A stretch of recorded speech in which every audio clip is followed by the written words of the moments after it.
Hey guys, welcome back to Wrestling News 365. Hope everyone is doing very well. As always, there is a ton of news stories to get into, and yes, it's finally been confirmed after months and months and months of speculation. We've spoken about it time and time again here on the channel with the rumors, the reports, the hints, all this kind of stuff, this speculation. The IIconics are finally coming to Impact Wrestling. It's been officially confirmed. Of course, they're not called the IIconics anymore. They're called the IInspiration. But the former WWE superstars are indeed headed to Impact Wrestling. They have signed contracts with the company, and they're going to be making their debut at Bound for Glory later on this month. The IInspiration, Cassie Lee and Jessie McKay, are making their ways to Impact Wrestling. Now, as last weekend's Knockouts Knockdown event was closing, it was revealed in a video that Lee and McKay are set to arrive in Impact Wrestling at Bound for Glory on Saturday, October 23rd.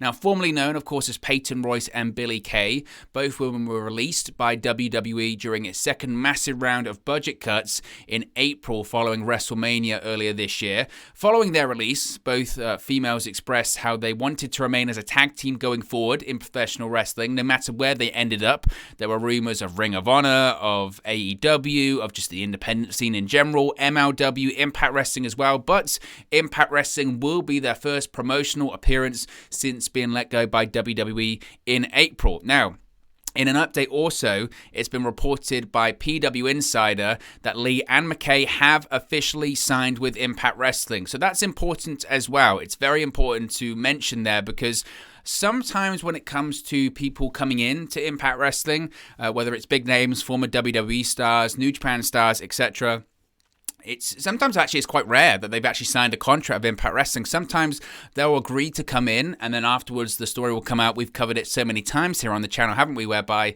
yeah, I don't have a contract. We're figuring it out. It's a per appearance deal. If something works out in the future, or if we can come to terms, then maybe we'll agree on a contract. But as of right now, we're just kind of figuring it out. We want a little bit of space. We want a bit of flexibility. That's the situation, basically.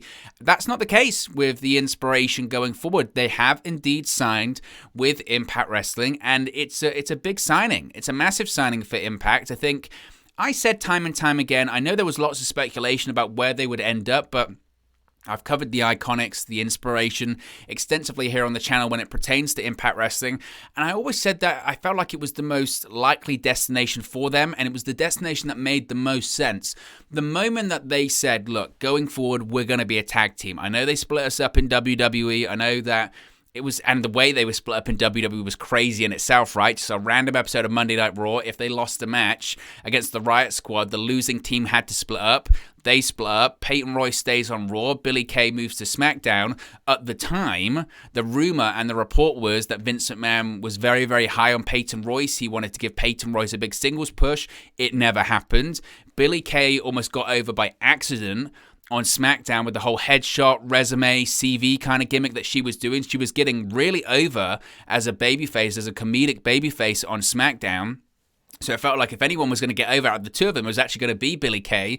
And then when they were both released earlier this year, it was very, very surprising. Now, obviously, there were rumors about them possibly going to AEW. I think the real AEW connection just has to be with Peyton Royce. Obviously, her partner is Sean Spears, and there was a feeling that maybe she would go to AEW because of that. But the moment they said they were going to be a tag team, I always felt, well, Impact Wrestling's the obvious destination for that. They have Knockouts Tag Team Championships. It still, to me, is the second best women's roster, or certainly the second best women's division in the world outside of WWE, even though at the moment, certainly on the SmackDown side of things, and I guess on the Raw side of things as well, the booking of women is questionable in WWE right now, and it certainly isn't what it was. Obviously, the talent is there, but the booking and the presentation is strange and bizarre. In my opinion, I've said this time and time again, that outside of WWE, if you're saying that they're the number one, they're the number one place for women's wrestling, certainly in North America, maybe not the world, but North America, Impact Wrestling is number two. That's because the Knockouts division, when it comes to Impact Wrestling, has been a cornerstone of the product. Ever since it was implemented in, 2007, 2008, whatever it was, and it's always been different. It's always been about, and it was a pioneer in this sense that at the time when you had WWE having divas and having the same kind of female performer in that company. Impact Wrestling was having people that looked completely different. They were all unique. They were all different from each other, and they were having great wrestling matches. Awesome Kong, Gail Kim. We'll talk about Awesome Kong in a second. That really laid the foundations for this, and it's something they continued for all these years. And the fact that you've got the Knockouts Championship and you've got the Knockouts Tag Team Championship, more importantly, it's such a natural fit. It's a perfect fit. Now, obviously, when it comes to AEW, I've been very critical of the AEW women's division, the booking. Not so much the talent, but the booking. I do think, legitimately, that is improving. I really do. I think them giving more opportunities, more segment time, more matches, main events to the females is great to see, introducing a secondary championship into that division, which other companies haven't done. I think that is a big deal as well. So I think there's a lot of positives there, but irrespective of that, the IInspiration coming to Impact's just always been the right fit. And I have no doubts they'll be in the Knockouts Tag Team Champions very quickly. Immediately they go in and they become maybe not the best in-ring tag team, because I don't think the Inspiration were ever the best in the ring. I think they're decent in the ring, but they're a presentation where it's about the characters, where it's about the promos, where it's about the vignettes, whether it's about the segments, all this kind of stuff. They're entertaining. They're very entertaining. They can get it done in the ring, but it's really the entertainment factor where they shine, which also, again, is why Impact Wrestling is probably a better fit, because in comparison to AEW, whilst both companies put on excellent matches, AEW tends to be more focused on the in-ring product. Not to say that Impact Wrestling isn't, because it is, but certainly there is a wider spectrum to kind of do whatever you please when it comes to your character, and to be a bit more outlandish, be a bit more different, and be more focused on promos, be a bit more focused on vignettes, on backstage segments, etc. The character work, if you will, and that's where the IIconics thrive. So I think the Inspiration's a great fit, a natural pickup for Impact Wrestling. Really excited as to what they do. I would assume they're going to go right in and feud for those Knockouts Tag Team Championships currently held by the Decay. Again, I wouldn't be surprised if they won it, because I think that, again, they instantly go in as the most credible and the best female tag team, in my opinion. Yes, you've got other people in the company.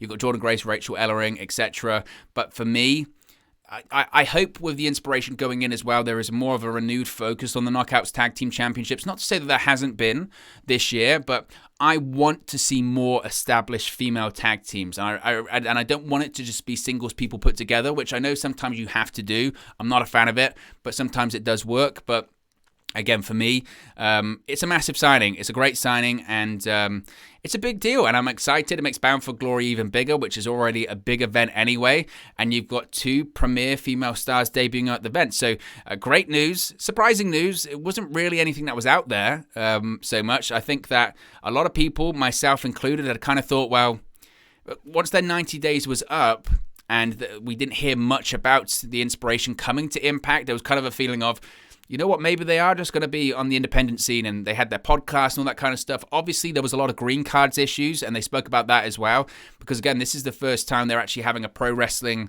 appearance after WWE, because, again, they couldn't. They literally couldn't. They couldn't, like with their podcast they've got, until recently. I'm assuming all this green card stuff has been fixed now, but previously they had to do their podcast and make $0 from it. They had to make no money from it because they couldn't legally, because of the green card stuff. They couldn't. I'm assuming now that they have signed with Impact, the green card stuff is finally resolved. So that's great as well. So I think the green card stuff obviously delayed it. We'll hear about this. They're going to do interviews about it. The green card stuff obviously delayed stuff as well. But huge signing for Impact Wrestling. Very excited to see this one happen at Bound for Glory. And again, I think it's a matter of time as to when they win the Knockouts Tag Team Championships and really help elevate that division. So it's going to be really exciting to see that. Now, speaking of Bound for Glory, we spoke about this previously as well, but it's been made official now. Awesome Kong is the newest inductee into the Impact Wrestling Hall of Fame. Now, on Knockouts Knockdown this past weekend, Kong was awarded this induction after announcing her pro wrestling retirement at NWA Empower in August. Now, she joins Gail Kim as the second woman to be inducted into the Impact Hall of Fame. Now, in her speech at Knockouts Knockdown, she dedicated the honor to Daphne, who, of course, she worked alongside from 2008 to 2010. This is what she had to say, quote, It's an extreme and humble experience to be considered for this prestigious and exclusive honor. I was there at the birth of the Knockouts division to see that tenacity that these women have today in the same kind of tenacity we original Knockouts had back in the day. It fills me with pride that we will have an everlasting shimmer, but it's bittersweet. It's nice to be acknowledged for your life's work, but my main priority today was to come and pay homage to my friend and colleague whose legacy will not be denied. Daphne broke barriers and went to places that were denied for most women back in the day. She opened the doors for those women, so honor my friend. Whether you're a teacher or a mechanic, open the door for the next person. Do something that opens the door for the next generation. Because if not you, then who? If not now, when? This is for you, Daphne. We love you. Obviously, awesome speech for Awesome Kong. During her time in Impact Wrestling, Kong is a former 2-time Knockouts champion, a 1-time Knockouts Tag Team champion. She also won the 2015 Queen of the Knockouts Gauntlet Battle Royal. She's going to be officially inducted into this year's Hall of Fame ceremony at Bound for Glory on Saturday, October 23rd. At Sam's Town in Las Vegas, Nevada. It was a great moment. We've kind of spoke about this before when the news came out previously when it came to the spoilers, so I don't want to talk about it too much again, but just well deserved. Again, if there are 2 females in the Impact Hall of Fame, it should be Gail Kim and Awesome Kong. I mentioned earlier, the fact, in my opinion, that the Knockouts division is still going today is because the foundations were well and truly laid by Gail Kim and Awesome Kong. Back in 2007, when the Knockouts division was created, it was really centered around Gail Kim and Awesome Kong. It really was. They were were they the first 2 champions, I believe? The matches they were having were matches of the year, not just like matches for the year for females. They were matches of the year back at a time where females, certainly in North America, maybe around the world, but certainly in North America, they weren't having matches of the year, and they were getting people to take women's wrestling seriously. And at the time, they just absolutely blew the WWE Women's Division out of the water because they went and showed a major audience in North America again, because at the time, remember, TNA Wrestling, Impact Wrestling was being watched by nearly 2 million people every single week on Spike TV. They were showing people not only can females do it in the ring, but they can do it just as good as the guys, even better. That's why they're having Match of the Year candidates.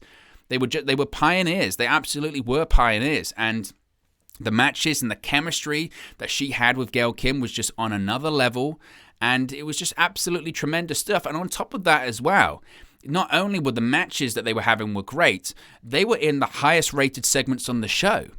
They really were. And again, that says and shows to people this whole narrative, because you hear this so often today, and it's such BS. It's such BS. A women's wrestling can't draw. Women's wrestling can't draw. That's why they're not going to have another Evolution in WWE, because it was the lowest streaming event of all time. It was the lowest bought event of all time. They didn't even sell out the building. All of that is false. It's not true.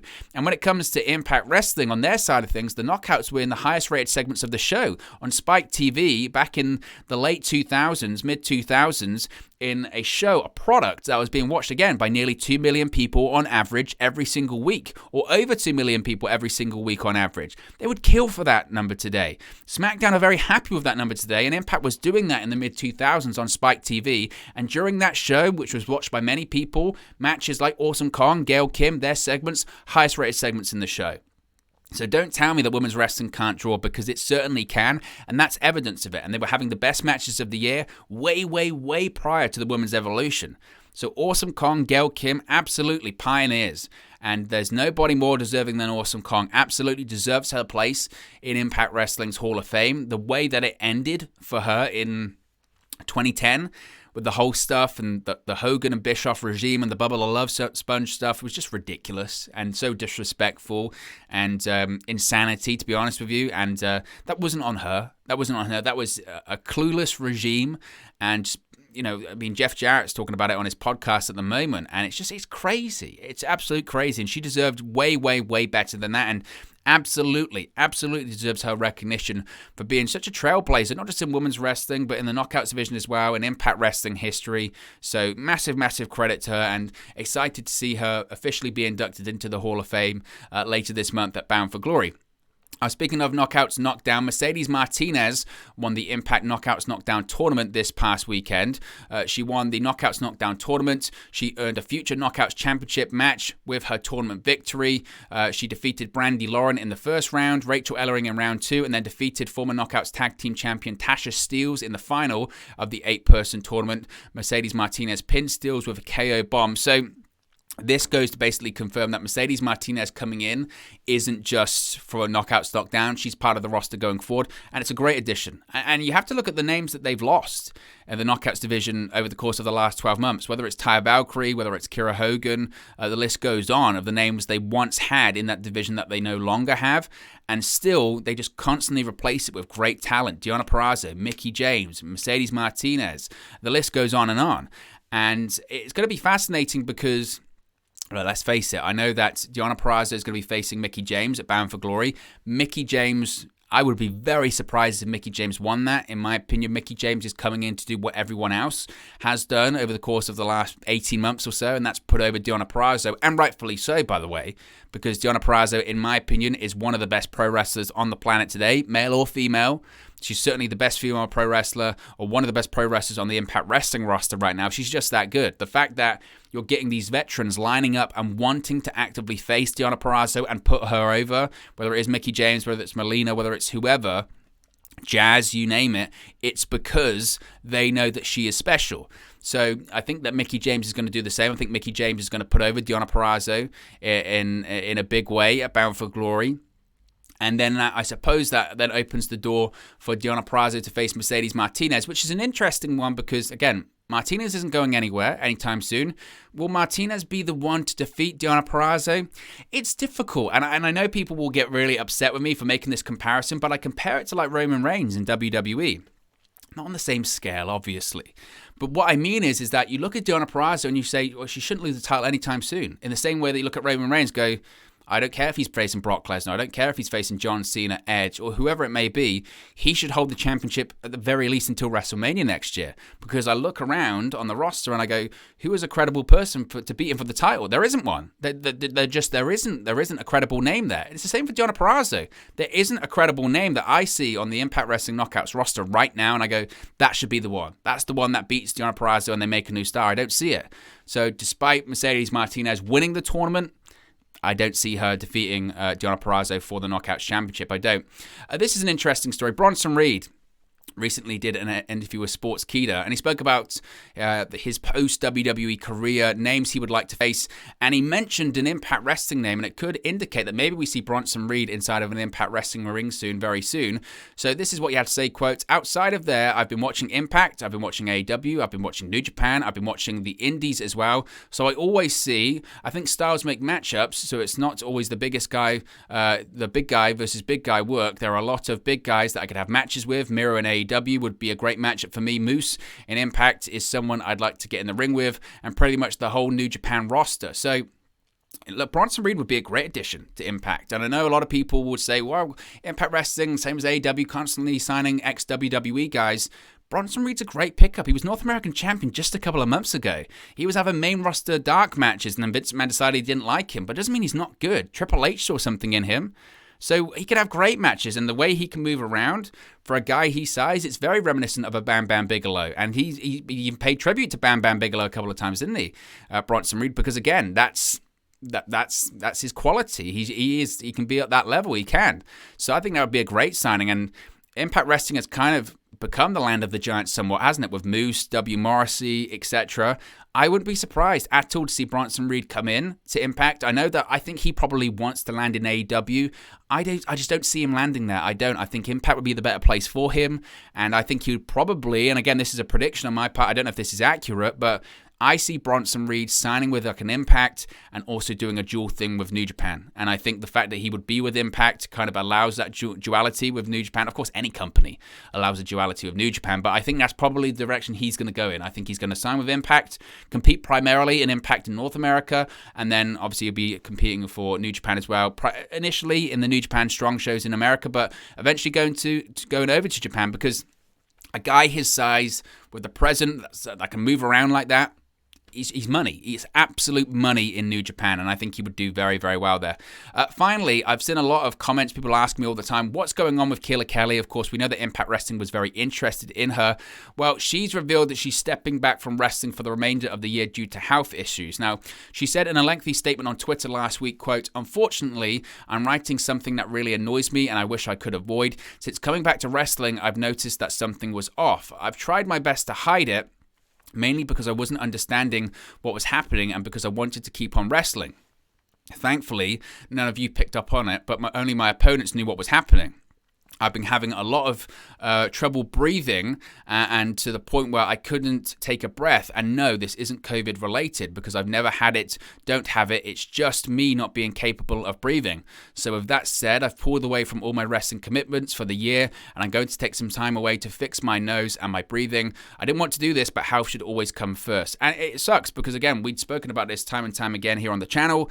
Impact very interested in bringing her back. There were lots of issues getting her back into the country and then the embassy and the green card and all this kind of stuff.